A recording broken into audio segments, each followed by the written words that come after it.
This is the segment on effects chain. But there's a little twist. We're not just going to talk about pedals the whole time. We're not just going to talk about the effects chain. We're going to talk about the mindset of application. When you're using a particular sound, when you're using, and some people might call it a patch, you want to use it because you want to play something a certain way. So the first half or so of this hour, we're going to be going over general signal chain tips, general starting points. And then in the second half, we're going to take a look at getting a tone based on what you want to do, what you want to play. And really, this mindset of building your tone based on what you're playing is where most people start incorrectly when they get a new multi-effects box or where they get handed a big, box of pedals. They might open the box or open the multi-effects unit up and play through a couple patches and generally maybe what they start with is they play something they already know and then they add effects to it. And it might sound different, but it's limiting. And maybe it sounds good, maybe it doesn't. But we really want to be intentional about what we're playing so that the effects we're using become part of the line, part of the sound, and are very intentional. So that's sort of the overall goal. And no, we're not going to accomplish this all in an hour. So we're going to sort of prime the pump. We're going to inspire you to take either your existing effects or maybe you've won some effects in this long day we've had. But the point is that we want to steer you in the right direction so that you can begin to use either the equipment that you have or that you might end up purchasing in a whole new way, in a meaningful and effective way, pun intended.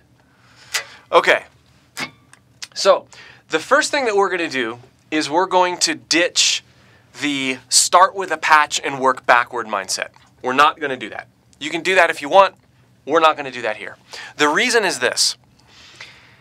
Oftentimes when we get a patch, we don't really know all that's gone into the patch. We don't understand why the patch was designed, what it was used for, what it could be used for, and oftentimes you end up with something that with trade-offs. Maybe you wouldn't have necessarily done it that way if you'd known a little bit more about the signal chain. So instead of starting with a signal chain, we're going to start extremely simply. We're going to start with the clean amp. Now, I'm going to be using a combination as we add to this, as we add to our signal chain. I'm going to be using a combination of virtual pedals, and of course I'm using a virtual amp, and real pedals. But rather than have a huge pedal board with the stuff and turn things on and off, I'm going to physically hook things up or activate one or two things at a time so that you can hear how the underlying effects are impacting our fundamental chain, which is starting with the clean amp. We're going to dial in our clean sound. That's the first thing we're going to do. So, dialing in a clean sound. That may sound simple. Dialing in a clean sound is actually a little bit of an art. What I've found when I like to dial in my clean sound is that I like it to be clean, but not totally clean. Now this right here is a totally clean sound that has not had really any attention. And if you listen to it, I can play chords,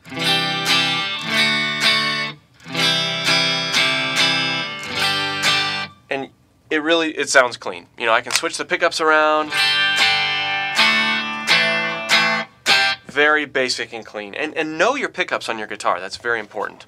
I'm going to be here for now. I'm going to be switching back and forth between bridge, or neck, and bridge. We're going to start on neck. What I like to do when I'm dialing in my fundamental clean sound is play a little bit of chords, play a little bit of single notes, and get just a tiny bit of bite when I really dig in with the pick. We'll explain the more importance of this later when it comes to playing with another person, really phrasing around what you're playing. But the reason I like to do that is that I can control a bit of dynamics just with the pick. I can actually control the amount of gain to an extent if I dial in things just right with my pick attack. So if I do something as simple as this,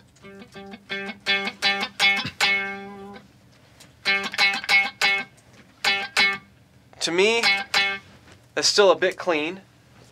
I want it to be totally clean when I'm here,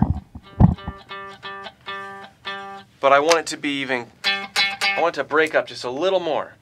So all I'm doing, and most amps have this option where you have your volume and then you might have a clean gain stage on your amp, or if you don't, you might have a pre and a post on your dirty channel. And a lot of amps will let you turn down the pre, which is sort of the gain, and turn up the post. And so what I'm doing is I'm doing the equivalent of what you do on most amps, where you're turning up the post to where it's the right level in the room, and then I'm adding a tiny bit of pre back into the sound so that I get just a tiny bit of bite.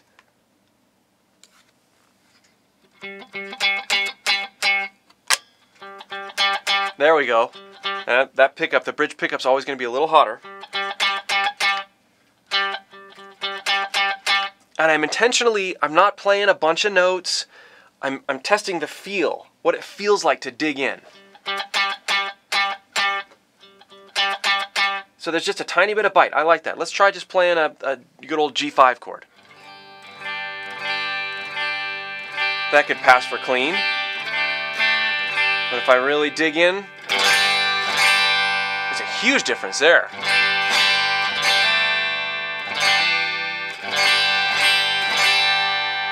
Let's go to a couple different pickups. Yeah. So it's a dynamic feel, and it's connected to how I am choosing to play.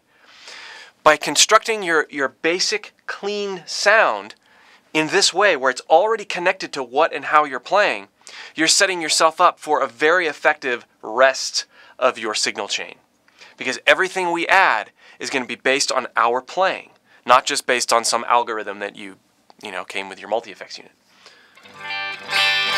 So we really like that. Again, we don't have to choose what we're playing necessarily. We just want to be connected to the sounds that we're able to make. Single notes, basic chords. There's our clean sound. The next thing that I'm going to do, and give this a try. This is a 5-step procedure. Give this a try when you're off doing your own thing. You'll really be impressed. Okay, so we've added a little dirt. We've messed with the volume knob. We've messed with the pickup selector a little bit. And we've experimented with digging in. Now we're going to add just a little bit of reverb. Just a little bit. Reverb can come in a lot of different ways. I'm adding, since I'm working with a virtual amp right now, I am adding the equivalent of a reverb pedal, a stereo reverb pedal. But if you're using a normal amp setup, you might think about it as a reverb pedal in the effects loop. Which means it's not a pedal that I'm going directly from my guitar into the reverb pedal into the amp. I'm going directly from the guitar into the amp, and then I'm going out of the amp, the back of the amp, into the reverb pedal, and then back into the amp. So most of the time when you add reverb on a multi-effects unit, it ends up sounding probably like this. Oh, I added reverb. And then, you might try to play something. That's way too much reverb. And then you decide you don't like the pedal and you stop using it. Well, what I like to do when I add reverb is engage the pedal and turn the mix knob, which is the amount of reverb, all the way off. And then just play a couple open chords, again with my fundamental clean sound. Add a tiny bit in. And maybe this isn't the right reverb for you, but we'll use this one. I also like to hit the strings just a little bit and see if I can hear the tail of the reverb as I'm adding it in to taste. I just barely want to hear it. Give myself a little bit of air in the sound.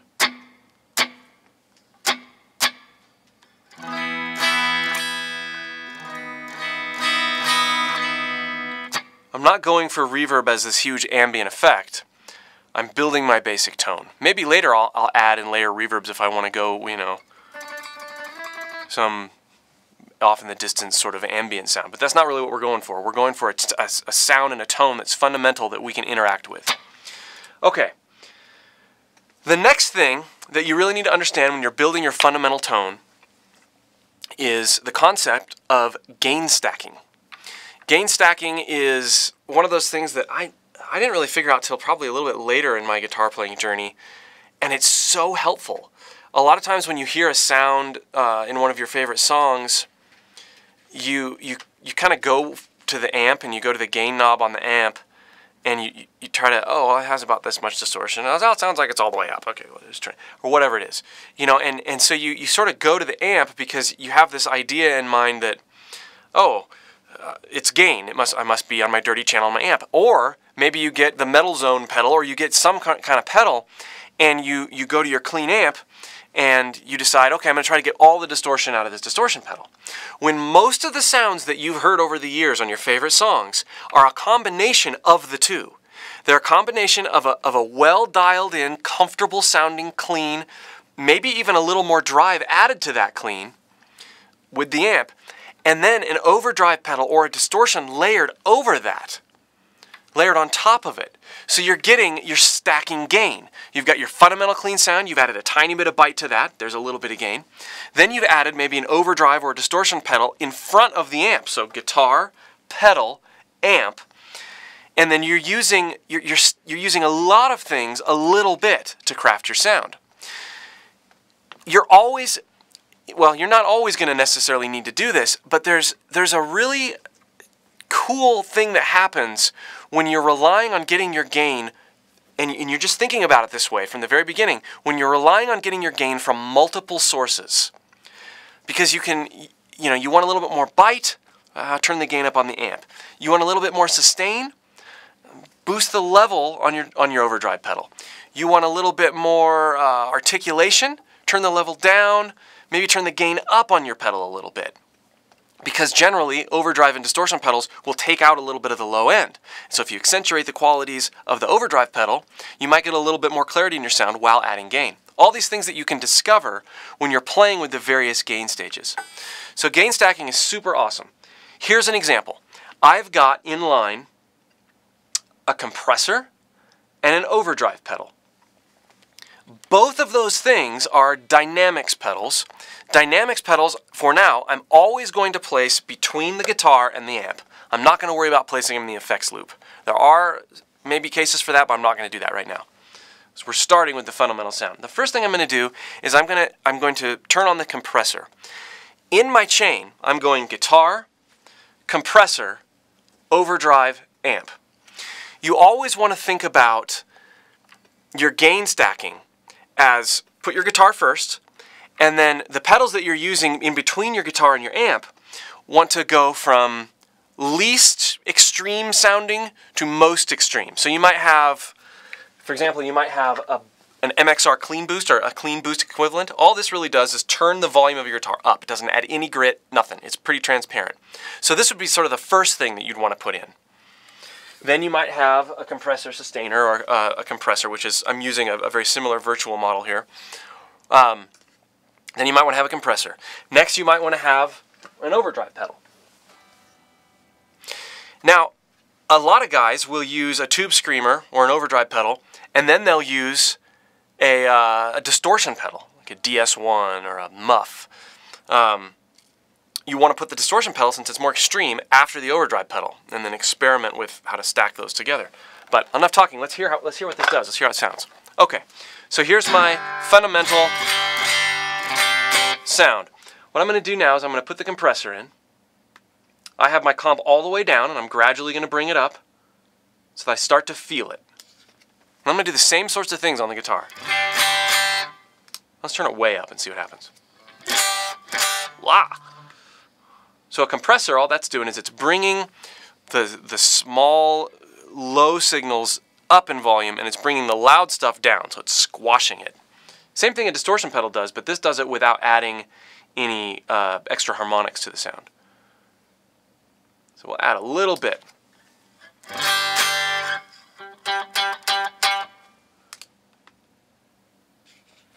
Now, with that single note thing, Notice how quiet? You can hear the string scrapes. And as I play louder, it actually gets quieter. Now, this is one of those pedals that people, oh yeah, I need to use a compressor. People screw this one up so often because they don't take the time to do what I'm doing, which is discover how it reacts to the most simple dynamic changes in your playing before you just throw it in the chain. I don't like that. That doesn't work for anything I'm doing. Maybe if I was doing some, you know,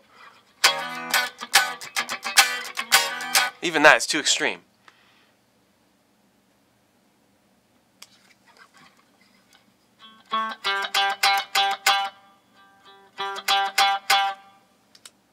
Let's take it out. See if we can. Maybe we don't even like using it. Honestly, for my basic sound,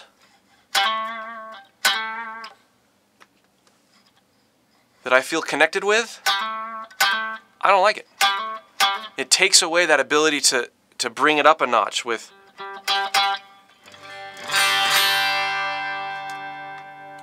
You can hear it as soon as I put it in. Where might a compressor be useful?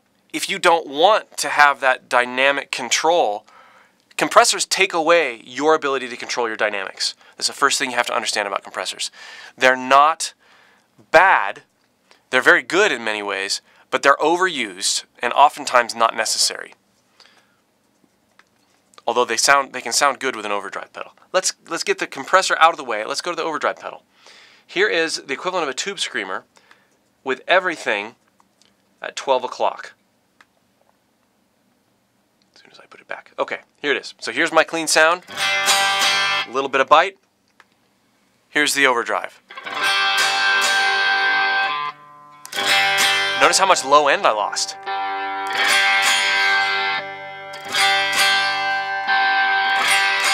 That may or may not be a good thing. We'll address that in a minute.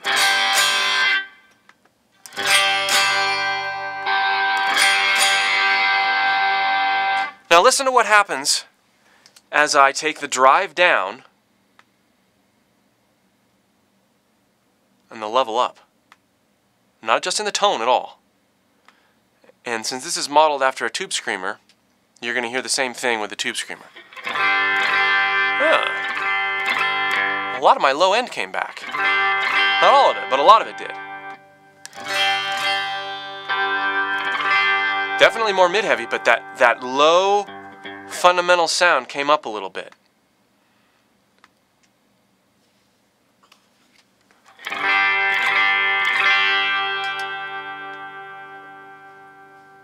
So again, we're experimenting, we're playing loud, we're playing quiet. Ooh. Notice how I'm able to make it clean and dirty. I'm not adjusting anything. But I have that ability to play dynamically. As we continue to build upon this sound, this is going to be really powerful.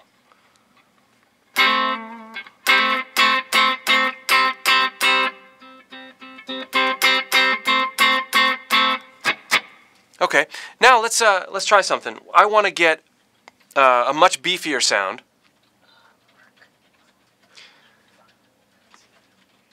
I could change my amp, or I could add another distortion pedal in the mix. Let's see what it feels like to add.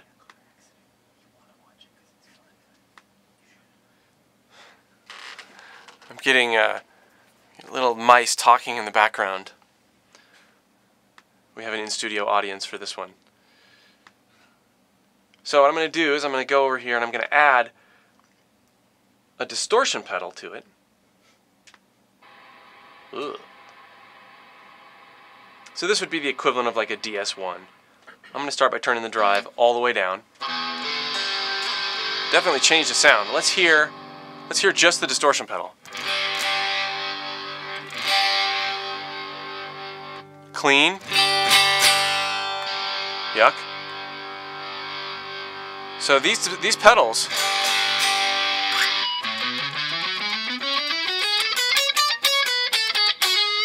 you know, I'm not making a judgment on whether that is a good sounding tone or bad sounding, but I will make a judgment that it doesn't feel very good anymore. I don't have that connection. And this is another main point of talking when you're talking about building patches or sounds. A lot of people claim that, oh, modeling doesn't have a very good feel. A lot of the reason for that, and there are, there's nothing like a real amp for sure, but a lot of reason for that is, again, you can add so many things and you don't take the time to sort of discover how they respond to the dynamics of your playing. So don't give up on something if you load it and it immediately doesn't sound so good. Give it some time.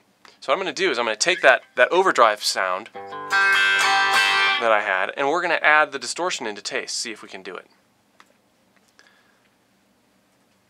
We're going to start by doing something really conservative, meaning drive down,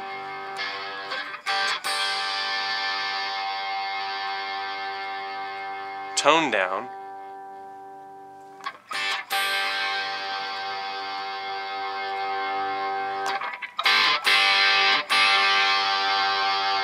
let's take the overdrive out. See, now I think we're getting somewhere.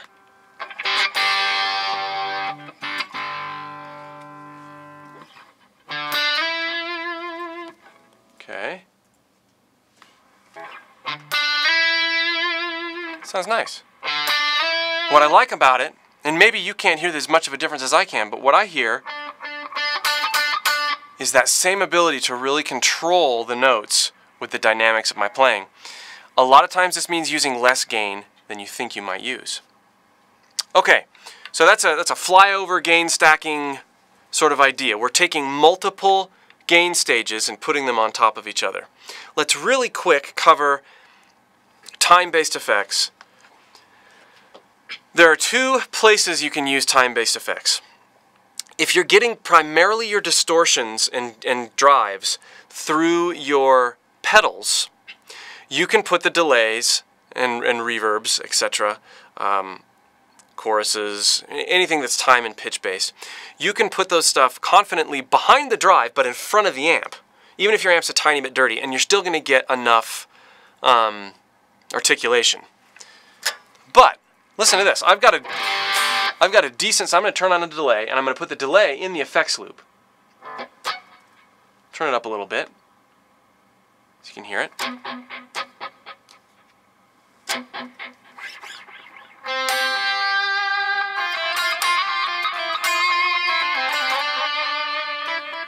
That's too loud. We're going to make it a little bit more of an ambient sort of effect.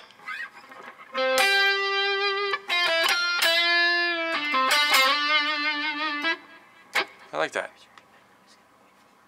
Get a little bit more. Little tail. But again, it really works articulation-wise.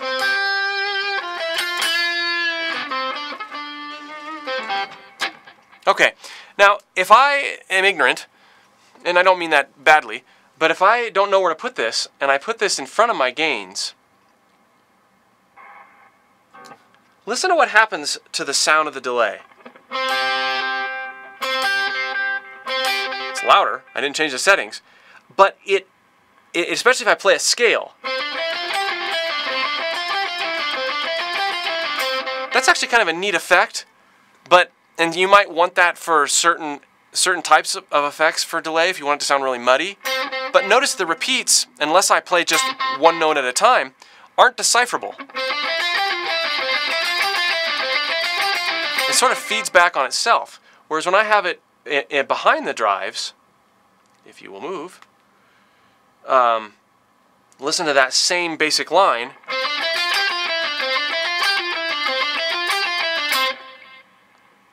Clarity, subtlety.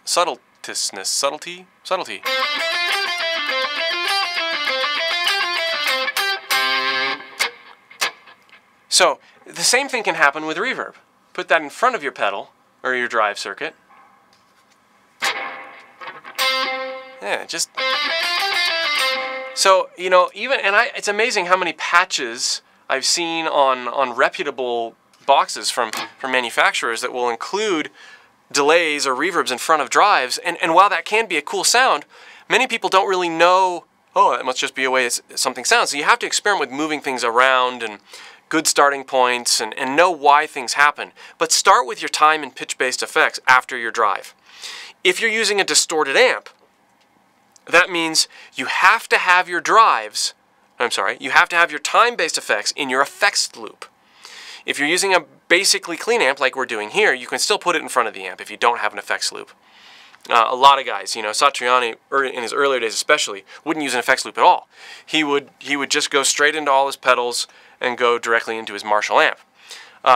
The key to his sound is that he had things structured, gain staging, most mild to most extreme, tube screamer, DS1, into his mildly broken up amp, but then he had his delay stuff in line in that way. So, okay.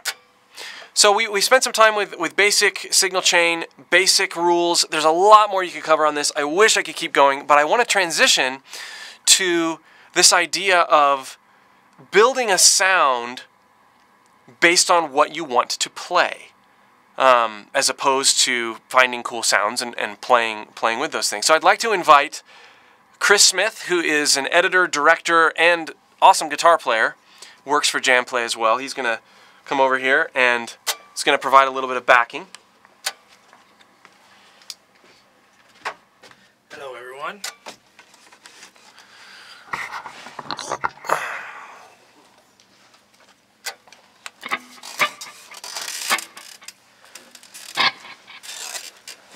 Sorry about that.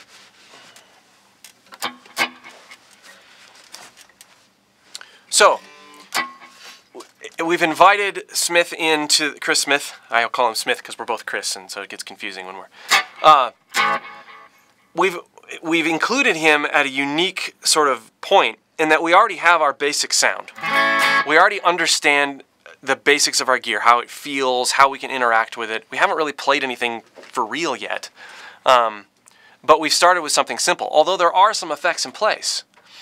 What we're going to do now is I'm going to ask Chris Smith to play something, play a groove. Let's do something in G, and I'm gonna give you a metronome of let's do like 85 beats per minute and something like that. Let's see how that feels.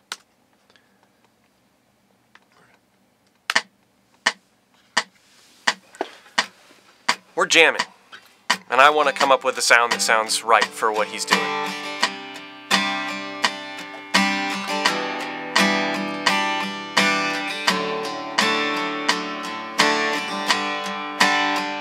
Real simple, yeah.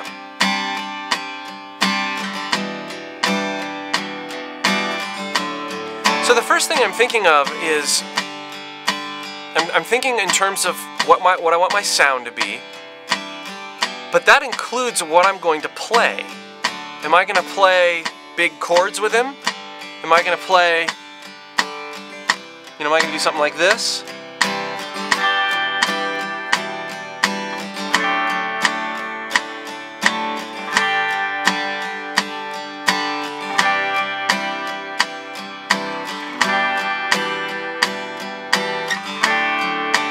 That sound actually sounds kind of nice for that. Or am I going to be real strummy?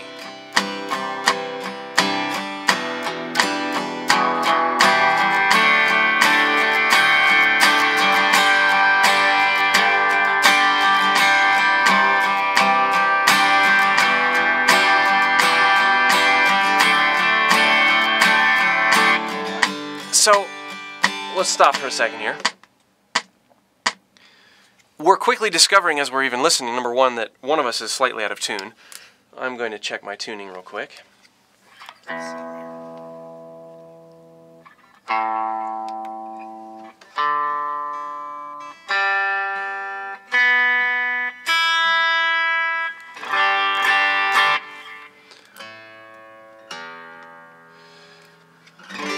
One sound doesn't fit all. But let's say, okay, let's add some delay.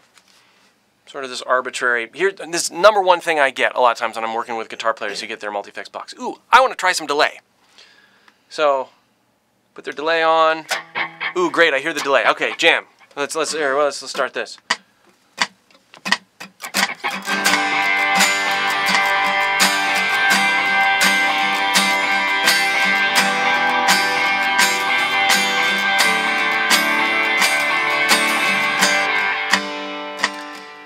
You've added a very, very non-transparent musical effect, but you haven't changed what you're playing at all. You haven't really given much thought to it at all. And I approach this from the mindset of someone who has just sort of gotten these and doesn't really know what to do with them. Delay and drive are probably one of the main culprits and two of the most common effects, so I want to address both of those here very, very seriously. Let's start with delay. Let's start with drive. The amount of drive I put on my guitar needs to be commensurate with the vibe that my rhythm guitar player, or that the band or whatever, in this case it's a rhythm guitar player. So I don't have a big band, I don't have a huge arrangement, so I need to do something that's going to blend with what he's doing, over the top of what he's doing. So as a result, I need to listen again, and play with my drive settings so that I get something that really blends with what he's doing. So here's the click again.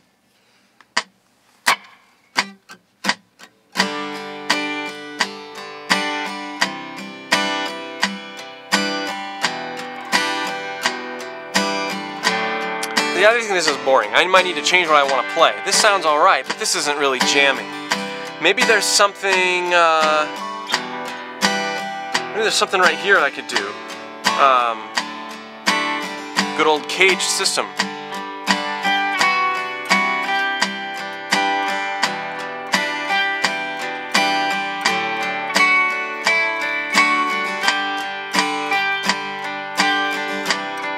Something even that simple.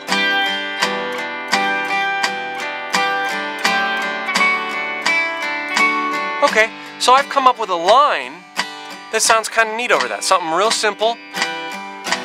Now, it's time to craft, because I already have my basic tone. I already know how things behave. It's time to craft my sound around this basic line. What can I do? Well, let's start with pickups.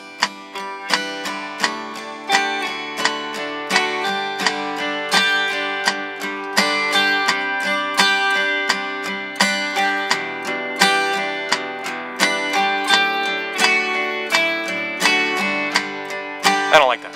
Okay, let's go back to this pickup. I feel like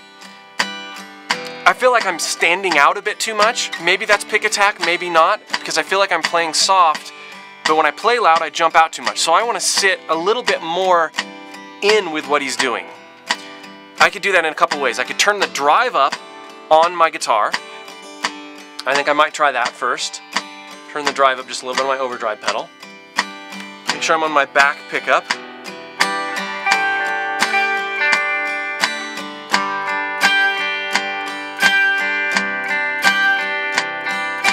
Sounds kind of nice. Yeah, I like that. I'm going to turn it up a little bit more. What it's doing is it's adding an element of compression, but also some harmonics. And since he's so defined, remember, I'm reacting this whole time to what he's doing. Since everything's so defined,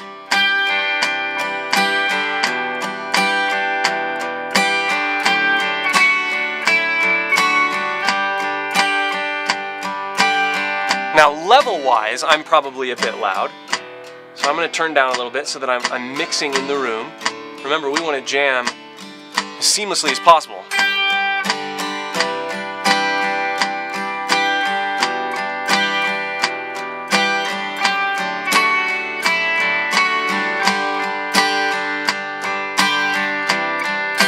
Now, as I pick louder, I've got more gain there, more bite. But because I have more gain, I turn the drive up, and I'll shut up in a minute and just play for a little while. You hear that the gain gets bigger, but it doesn't. The pick attacks don't stand out as much. The pick attacks are being used for what they need to be used for.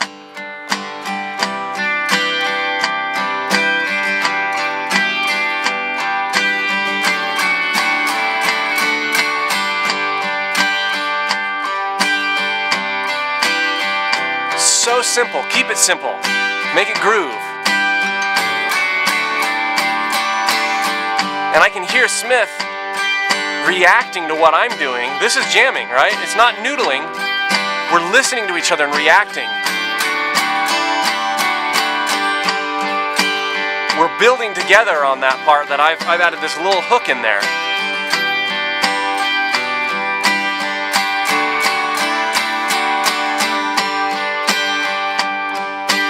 This type of jamming, number one, I've been able to dial in an effect that, in and of itself, it doesn't have a purpose.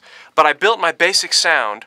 I dialed in the exact gain stage I wanted, using the overdrive, using the subtleties of the drive on the amp, using my pickups, using my volume knobs, based on how I wanted to sound with this guy.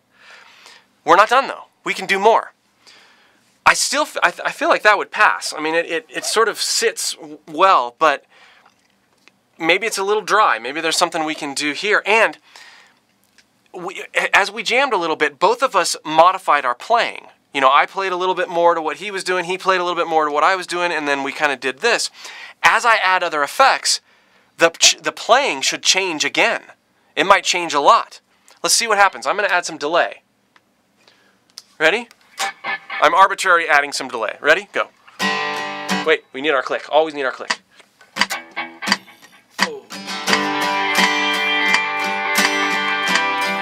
That sounds horrible. I can't even do it. Okay. So, how do we add delay? We're playing with a click. We got a constant tempo. Maybe you got a drummer, whatever. How do we add delay in this setting and make it sound good? There's two ways to do it. We can think of the delay as an ambient sound, so something that just sort of adds to the overall room characteristics, the sparkle, in which case it doesn't need to be time accurate, and it also needs to be lower. It's not functioning as a rhythmic aspect to the playing, in other words. So, we also, in this case, probably don't want as much feedback. We don't want as much repeats. We also probably want the high cut on a little bit more, because we don't want to hear that. We want to hear it more as sustained. Turn the high cut down. It's just there a little bit. Now, I probably don't have to change my playing a whole lot to make that work, and it might add just another level of glue between us. Let's see.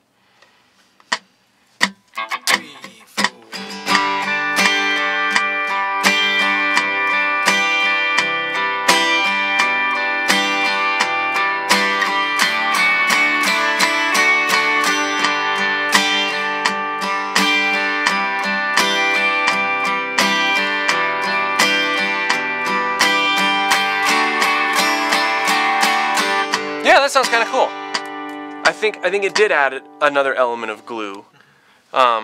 It made me feel a bit more confident in that I feel like I'm filling out a little bit more space, but it didn't get in the way like the previous delay did. You didn't hear it as delay. You heard it as sparkliness or maybe sustain. Maybe it's not really a sustainy line, but okay. So here's the sound. Again, sort of meaningless unless you put it in the context of what we're doing, but there's an awful lot of people who love lines like this and want to incorporate delay in a more artistic, kind of rhythmic way. If you have a delay pedal that allows you to sync to a BPM, this is so cool. If you don't, you got to mess with the knob until you get it right. We're not going to go that direction. I'm going to sync it to a BPM, and we're going to talk about two different delay subdivisions, eighth note and dotted eighth note. And how to play with both of those, we're going to have to count a little bit in order to take this groove and incorporate a musical sort of rhythmic delay. So we're going to start with dotted eighth. We're going to be intentional about dotted eighth. So what I'm going to do is I'm going to turn the mix up, first of all, because it's now a part of the, it's an instrument in and of itself. I'm going to turn the mix up about 60%. I want to hear the repeats, so I'm gonna make the high cut. I'm gonna bring back the highs. I think the feedback could also come up a little bit. Again, we're introducing it as the delay is gonna jam with us also. Okay. I've also synced to the time with. Well, actually, it's not synced yet. We're at 85 beats per minute. So, and there's a lot of delays on the market that do this. Computers, you know, almost all of them do it. The Digitech Time Bender does it. There's a Boss delay that does it. Okay, so there's my delay. I need to sync to the note value. I'm going to sync to, we're at eighth notes. Okay. So it's there. I mean, it's my same tone, but I've added that delay. Let's play exactly what I was playing along with that once I start this. 3, 4.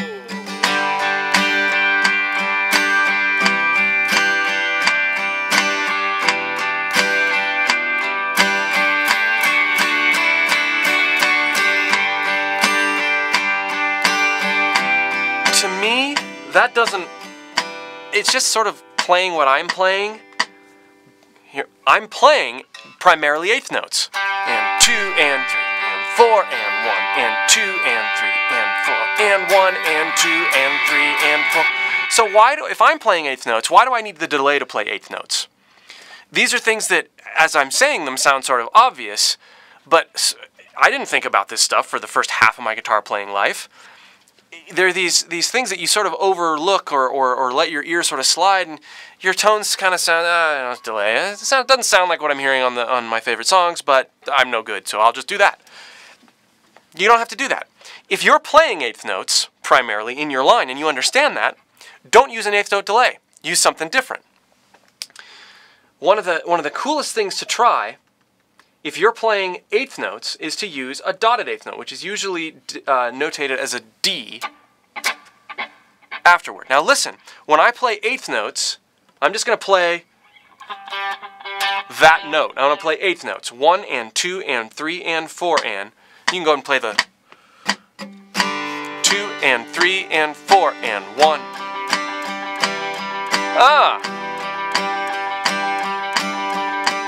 It's filling in. It's taking my eighth notes and making them 16th notes. 1 E and a 2 E and a 3 E and a 4 E and a. So I'm using it now as a tool, and that's a very unique sound. Now you might say, well, you could just do, you could just pick it. Yes, maybe with that line. But once we get into what we're playing, now I'm gonna arpeggiate along these lines, and you're gonna hear a very cool, unique sound. I'm playing eighth notes. Delay is dotted eighth. Ready? 3, 4. Really sweet sound.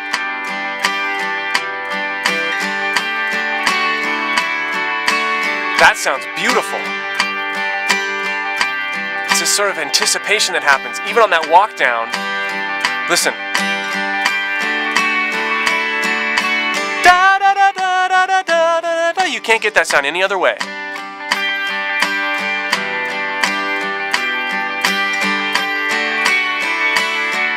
I would argue maybe that I'm a bit heavy on the delay, so I'm going to turn the delay down a little bit. Dotted eighth. Let's see how this goes.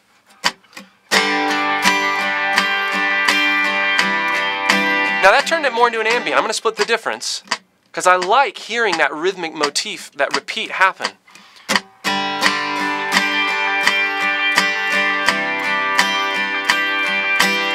I'm also hearing that I want a little bit more high end in my sound, so I'm going to experiment with my pickup pattern a little bit.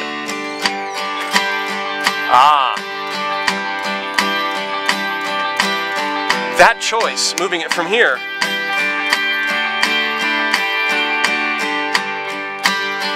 that gave me some added articulation. Made it sound a little cleaner. I still have that bite, but now I can hear those repeats better.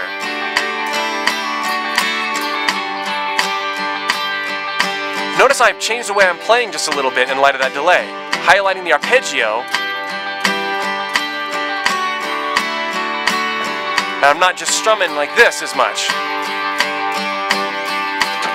That sounds alright, but I mainly wanted to, mainly wanted to point out what the delay is doing for the articulation of the notes and how my playing changed. We're just going to let this go for a minute.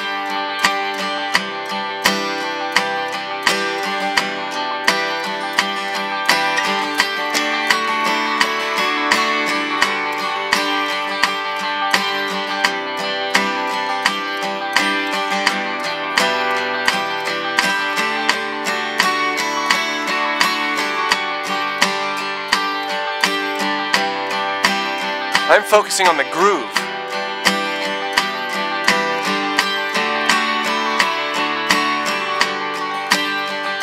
Not doing very well with it, but I'm focusing on it.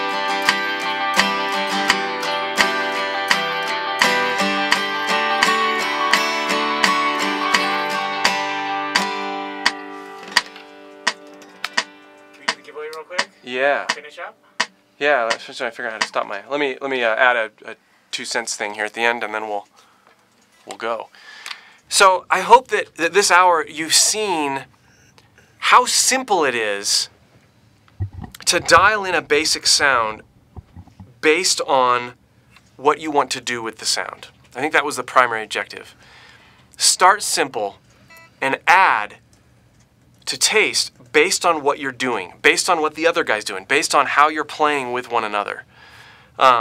This is a calculated way to get into your playing, to understand the nuances of some of your playing, and add effects to help. So that took a lot longer than I thought it would, but thank you, Chris, for helping. Yeah, you're welcome. Let's do a giveaway real quick, and then we'll have a couple questions, and then we'll move on. Hello, friends. Just so you know, Mr. Mark Lincoln will be up after these guys are done. Obviously, our schedule has gotten pushed just a little bit back, but that's okay. All right. I'm sure you want to hear this again, but I have to do it.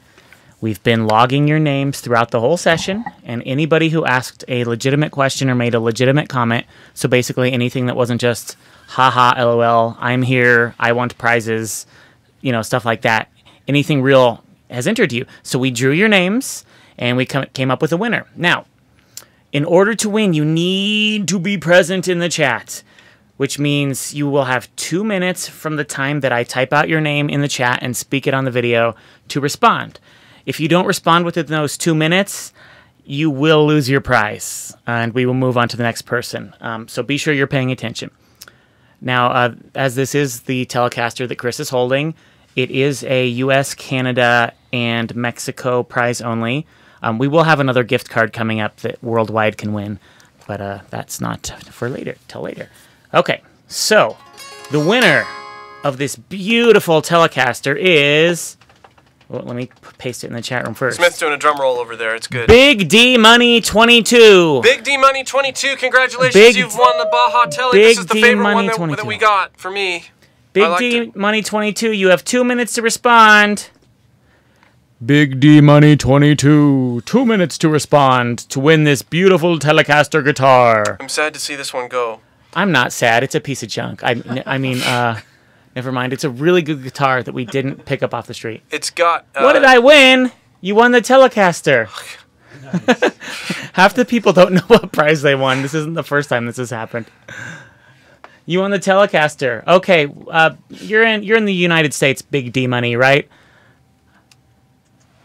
Okay, you win. You're here.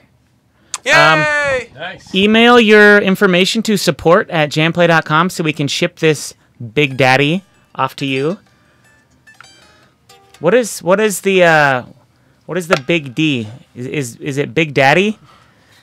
Big Daddy Money 2022. All right, I'll shut up now. Chris can finish the lesson. Yeah. Mark Lincoln will be coming up in just a few moments with some rhythm things, his helpful rhythm tips. All right. Oh, by the way, guys, Chris, can you tell about the sale real quick? I feel like we haven't mentioned that in a while. Yeah. What sale? That's it. Get off the stage. We're having a sale. There. $109.95. There's really only 2 times a year that we do this. And this one is, you know, it's summertime, it's hot. You might think you have a lot to do, but it's the perfect time to pick up your guitar. JamPlay for $109.95. You can get a membership to one of the biggest, most comprehensive guitar sites on the internet for less than 30 cents a day. And for that price of $109.95, we are giving away about $300 worth of backing tracks, plus you get access to the entire site, the teaching tools, all the live events, the archive for the live events, our archive of over 5,000 lessons from over 80 different instructors in different genres and styles, and acoustic, electric. We also, as you've seen today, offer bass lessons. JamPlay member, yay. So if you're not a JamPlay member, a lot of the things that we're discussing in these short hour snippets point to things that the instructors have explained in more detail on the site. So if you want to get more into effects, I've got a lot of lessons on the site that deal with effects. If you want to get into, you know, thinking and playing melodically and technique-oriented sorts of things, Wallman shared a little bit of that in this last session. There's a lot more of that that's on the site from him. Same with all the instructors we've had out today. So if you're not a member, give it a try. Let's take some questions. Yeah, let's take some questions. Let's see here. The first one is from Eric Trogdon. What would you recommend for your first pedal? I have never used it before. I would recommend an Ibanez Tube Screamer, and we gave one away earlier. They come in the form of Ibanez TS808, TS809. You can get the Maxon variety, which we have here in the studio, or if it's not a Tube Screamer, an overdrive pedal. But that's what I would recommend. And then start doing the things that we did at the beginning of this last session. Figure out how it feels, how it sounds, what you can do with it, how can you glue your sound together with it. An overdrive pedal is one of those pedals that will be useful in so many different capacities your entire guitar playing life. So buy a green overdrive pedal. All right, next one is from Toki Barron. What is your opinion on the Boss DS1? A lot of people say it's kind of bad, but I like it and feel like it works for certain sounds, i.e. Bush, Nirvana. Yep. I mean, the DS1 is at the root of most of the guitar players lead-wise that I really like. Both Satriani and Steve Vai, for all the albums and every time I've seen them live, they've got it up there. The key to it, and this gets to the root of what I was saying, you can't plug in the DS1 and use it. You really have to know how it feels in the chain and the other things that you're using it. When I'm using it, I use a Tube Screamer in front of it to take a little bit of the low and the highs off, as you heard, so that it squares it off a little bit and it's not quite so which that pedal naturally is. The other thing that I do with it is I tend to run the tone knob down, not all the way, but a good portion of the way down. And that really, between that and the Tube Screamer, it gives me this mellow, sustained, compressed sound. All right, next up, this one's from, it's either Richard Greer or Greyer. What effects do you recommend as a core group of effects? Overdrive pedal, delay pedal with a time, you can dial in the times, like a Digitech time bender or equivalent, or even a tap tempo would work. Really, I mean, if you're a tuner pedal, maybe a wah pedal if you like classic rock. But those three, well, two really, a good overdrive pedal and a delay pedal. That's my core. I mean, you can get so many great sounds out of just those two. I would not, if you are new to effects, I would not recommend a multi-effects unit. I would recommend an amp and a couple pedals because you'll be able to understand with greater depth how those are to be used. All right, this next one is from Randy Dawson. It seems a beginner or even intermediate player has no need for pedals. Do you agree? No, I really don't. I mean, everything that we did in this session, this past hour, was, I mean, everything I was playing was extremely basic. I mean, this is, anybody can play this. What I just played. This, anybody can do that. Even if you're a beginner, you can practice that up and play it. And I was able to utilize effects and play along with, create a musically interesting vibe, along with Chris Smith. So I say use them from the very beginning, but learn how to use them. And learn how to use them like I've detailed here, because you don't need to have flying fingers in order to utilize the effects like I'm showing you. All right, next up here. This is John Schwartz asking, do pedals work with practice amps? Yeah, they work great, as long as you got the pedal chain right. Remember, drives in front of delays, and mild drives before big drives. If you don't have an effects loop, use a clean amp and an overdrive pedal, then your time and pitch based. But yeah, practice amps are great. All right, next question we actually had from quite a number of people, actually. Okay. And they're wanting to know about effects and patches on acoustic guitars. Okay. There's, obviously you're not going to use overdrives and stuff in the same way. You'll use reverbs on acoustic guitar. You definitely will use delays. You can use them time-based like this or as ambient. The same rules really still apply. You might use a compressor on an acoustic guitar. With acoustic guitar, though, And with electric, you don't want to use effects as a band-aid. You want to use them to enhance the playing you're already doing. So if you need to add a little bit of reverb, before you do that, do the same thing that we did with the electric. Get the feel, get the room right, get the environment right, get your body position right, get your playing dialed in so that the tone that you're hearing feels good, and then add your reverb, and then add your delay, then add your chorus, then add your compression. And this next question is kind of in the vein of what you're talking about here, but what are the benefits of reverb and delay on an acoustic guitar versus just the clean tone that comes out of it? Is there an advantage? Well, I think the benefits of any effect, like we illustrated here, there is no benefit unless you have a reason to use it. So is the sound that you're playing, does it call for something that's a little bit more vibey, sustainy? Do you want a little bit more ambience, or does it need to be dry? You know, you make the decision. You assign the value to the effect, regardless whether it's electric or acoustic, based on what you are playing, based on who you're playing with, based on the vibe. So you assign the value. Effects inherently have no value on either instrument unless you craft them around what you choose to play. All right, next up, James Reed is asking, is it possible to get a slight breakup when varying pick attack on a solid-state amp? Absolutely. Everything I'm using here is solid state. I'm plugged into a cheap recording interface called an Avid Fast Track, and I'm going into a MacBook with guitar modeling by Waves called GTR. So I have no tubes at all. And you heard me, I got the pick attack. It's a matter of pretending what you have in front of you is a minimal amount of real gear and treating it that way as opposed to a big patch list. You'll discover that the modeling stuff these days behaves very much like regular amps if you approach it that way. All right, this next question I'm going to preface with, I'll read the question here. It's from Peter Aronson. Any suggestions or pitfalls in regards to adding electronics to an all-acoustic guitar? And I will say first that you should go check out Trace Bundy's series in the artist section of JamPlay because he talks about this pretty extensively. Yeah, he would be able to speak to that better than I can. I will say that I have tried that, and I didn't like the experience. I think that it can be done well and it can be done right.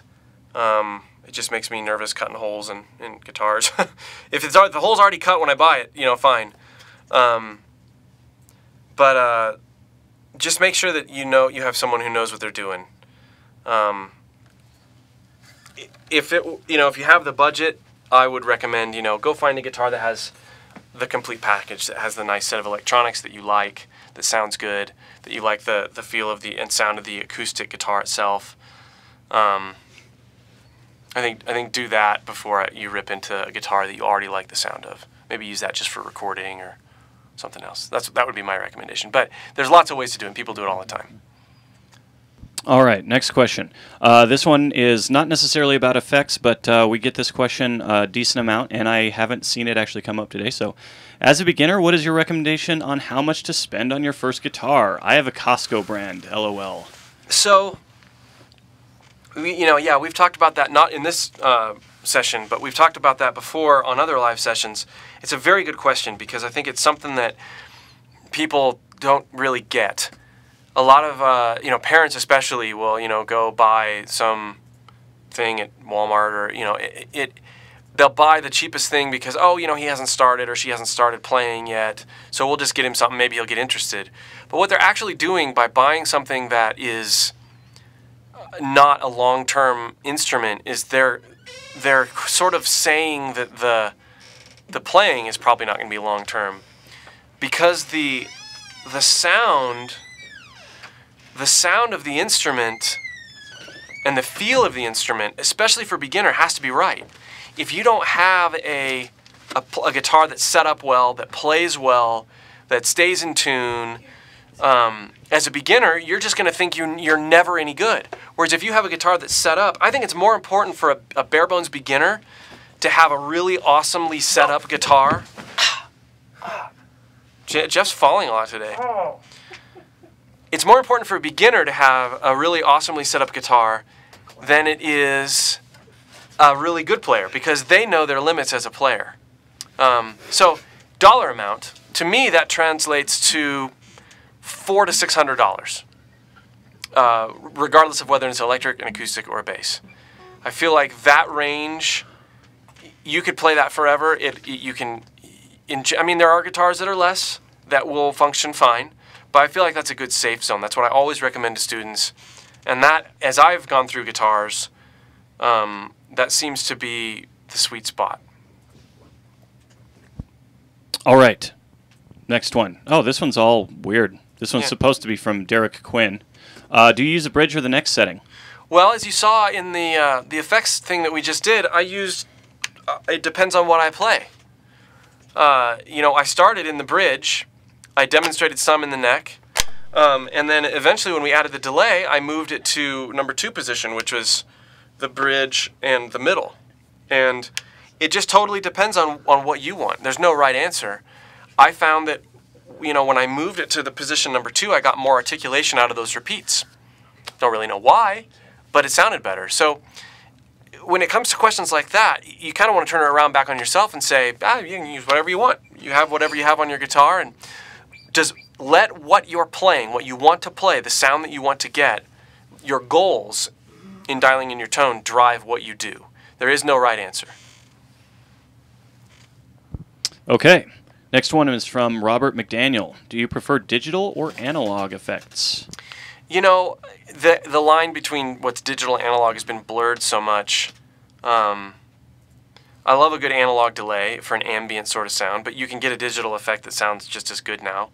I like, you know, the distortion pedals and you know, tube amps and stuff like that. Nothing will ever really replace that for, you know, raw feel and tone. There are certain settings that works really well in, particularly live. There are certain settings that, you know, the other stuff's just so convenient and sounds so good that I think they're both great for their own strengths. All right, next up, Stephen Bunn asks, what about a looper? Loopers are awesome practice tools. That's how I use them. I use a DAW, you know, computer software sort of as a looper. You know, I'll record a little something and play over it and practice over it. But they're great practice tools. As far as where you'd put them in the signal chain, you want to put them very, very last. If you are using an effects loop, it needs to be the last thing in your effects loop. If you put it before your time-based delays or your time-based tracks or effects, you are going to it's going to sound really weird. So make sure it's in the last part of your chain, the very last thing in your chain. Okay, this will be the last question. We do have to get on to Mark Lincoln's section. Let's see here. This is from Leroic Harrison. What can I do to create a Stevie Ray Vaughan or Jimi Hendrix sound? Well, those are very different sounds, but they come off of the same ideal, which is really where we started in this series or session here, which is get a tone that you're comfortable with, that breathes with your playing, and then add a little bit of overdrive to it. Start there. Then play with your pickup patterns. But a lot of it, the tones in the fingers, the tones how you interact with your guitar. But start there. Clean amp that breaks up a little bit with an overdrive pedal in front of it. That's how both of those guys started with their sound. Guys, thank you for the questions. This was awesome. I hope you got a lot out of this brief effects section. If you want more, check out my Phase 1 on JamPlay. I also am covering a good amount of effects in a more indirect way in my Rhythm and Harmony live series that's going on right now. Well, not right now, but it's every Thursday at 6 p.m. Eastern Time. So, with that in mind, I give you Mark Lincoln. And one more thing. You had discussed setting up a... hey, Jeff, stop. Jeff is just always in the way. If you have a delay pedal that does not have a tap tempo, Chris does cover how to set up your delay for like a dotted eighth note or quarter note or all of that good stuff in his Style of the Edge series, which is in the Artist series portion of the site.